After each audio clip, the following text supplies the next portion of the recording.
하나는 못 지켰는데 저번 일정 중에 우리 기자 한 분이 또 쓰러지기도 하고 그랬잖아요. 그래서 이번 순방부터는 일정을 좀 여유 있게 잡기로 제가 약속을 했는데 이 양반들이 이거 제가 뭐 부하들 탓하는 건 아닙니다만 또 빼곡하게 잡아가지고 여러분들 저번보다 더 힘드실 것 같아요. 사실 뭐 저도 마찬가지입니다만 정말로 다음부터는 좀 더 여유 있게 일정을 잡도록 하겠습니다. 근데 이번에는 정해진 일정도 있는 데다가 어쨌든 상대국 사정도 있고 해서 좀 이렇게 됐다는 점 이해 바라고, 어쨌든 중동 외교를 포함해서 우리가 외교의 기반을 정리하는 단계라서 좀 무리하게 다니고 있는 측면이 있습니다. 다음부터는 조금 행복한 순방이 되기를 기대하면서 여러분들의 궁금한 점에 대해서 말씀을 들어보도록 하겠습니다.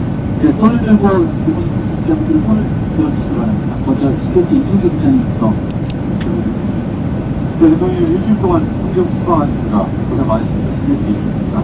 저는 이번 순방의 의미에 대해서 좀 더 듣고 싶은데요. 방금 간단하게 말씀해 주셨지만 이번 순방 크게 중동 3개국 그리고 G20 정상이 두 가지로 나눠서 볼 수 있을 것 같습니다. 이 중에서 중동 3개국 순방에 대해서 좀 질문을 드리고 싶은데요.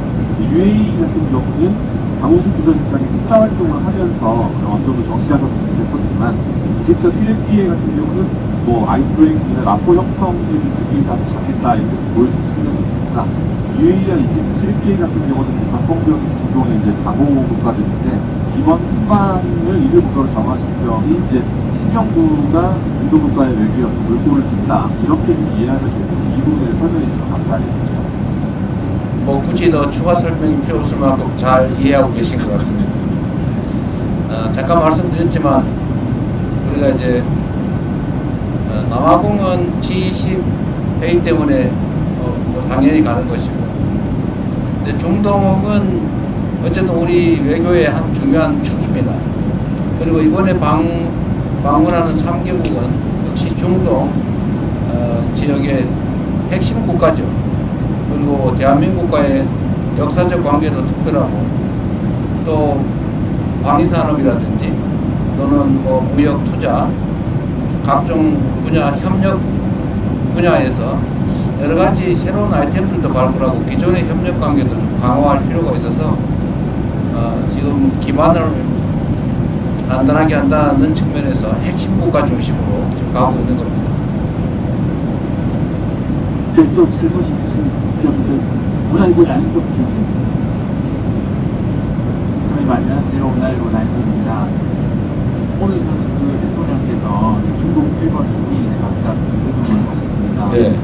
근데 지금 이제 지금 여러 나라로부터 중국 경제에 대한 요구가 나오고 있고, 또 한편 무슨 문제?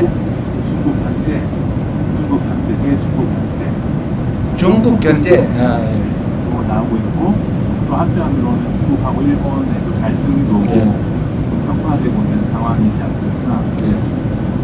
특히 이제 저희로서는 이 원전 건조 이슈까지 좀 얽혀 있어서 좀 복잡한 문제 같은데, 혹시 뭐 연내든 아니면 너무 멀지 않은 시점에 한중 정상회담이 성사된다면 좀 대통령께서 어떤 스탠스를 갖고 접근하실 보관하실지 좋겠습니다.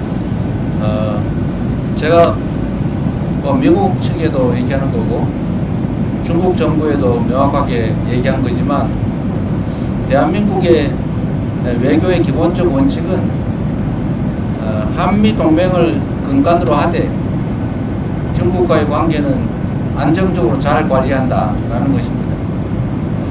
그 근본은 국익 중심의 실용 외교라고 할 수 있을 겁니다. 그리고 그 중 핵심은 역시 또 대한민국의 군사 안보 각 영역에서 자율성을 확대하는 것입니다. 전시작전 지휘권을 회복하는 문제도 그렇고, 핵추진 잠수함 건조를 하는 문제도 그렇고, 중국과의 경제협력 또는 민간 교류 확대도 대한민국 국익에 부합하기 때문에 당연히 해야 될 일입니다. 한미 간의 동맹에 기초한 그야말로 기존의 군사 동맹에서 예를 들면 앞으로는 경제 동맹, 첨단 기술 동맹으로까지 복합 동맹으로 발전시켜야 되는데 이 두 가지는 결코 양립 불가능한 것이 아니다라고 생각됩니다. 우리가 언제나 대륙과 해양의 중간쯤에 위치하고 있기 때문에 자칫 잘못하면 양팔을 동시에 잡아당기는 또는 중간에 낀 새우 신세가 될 수도 있지만 또 우리가 하기에 따라서는 양쪽의 입장을 적절히 중지하면서 우리의 활동 폭을 얼마든지 넓혀갈 수 있다라고 생각합니다. 우리가 세계사적으로 보면 이 반도 국가들이 두 가지 길을 갑니다. 크게 융성하거나 아니면 갈갈이 찢겨지거나. 우리 대한민국도 비슷한 위치에 있죠.